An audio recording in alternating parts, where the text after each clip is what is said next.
আন্দোলনের ডাক। এসএসসি 2026 সালে শিক্ষার্থীরা 8 এপ্রিল বুধবার আন্দোলনের ডাক দিয়েছে।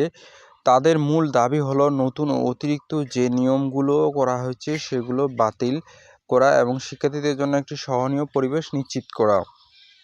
শিক্ষামন্ত্রীর নতুন নিয়মাবলী। অতিরিক্ত নম্বর দানের শাস্তি।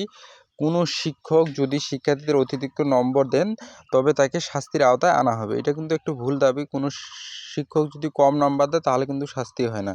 এটা কোন নিয়ম?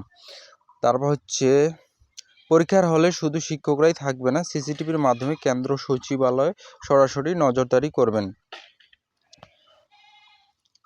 হঠাৎ পরিদর্শন।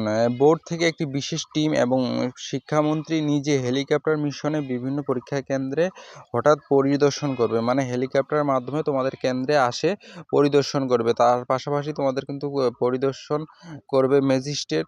তার পাশাপাশি আবার মন্ত্রীও আসতে পারে। এটা মানে হুট করে আসতে পারে। এক কঠোরতা। বিশেষ করে এমসিকিউ পরীক্ষার সময় অত্যন্ত কড়া পাহারা থাকবে এবং কোনোভাবেই দেখাদেখি করতে দেওয়া হবে না। পরীক্ষার হলে তোমাদের কোনোভাবে এমসিকিউর ক্ষেত্রেও দেখাদেখি করতে দেওয়া হবে না। এটা কঠোর থাকবে।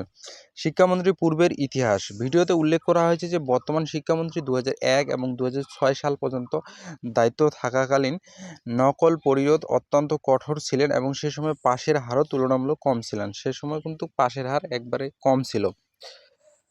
পরামর্শ। যেহেতু শিক্ষামন্ত্রী তার সিদ্ধান্ত অনড় থাকবে সম্ভাবনা বেশি, তাই শিক্ষার্থীদের আন্দোলনের চেয়ে এখন পড়াশোনা বেশি মনোযোগ দেওয়া পরামর্শ দেওয়া হয়েছে। আমি এটা পরামর্শ তোমাদের দিচ্ছি যে তোমরা পড়াশোনায় মনোযোগ দাও, এটা চেঞ্জ হবে না।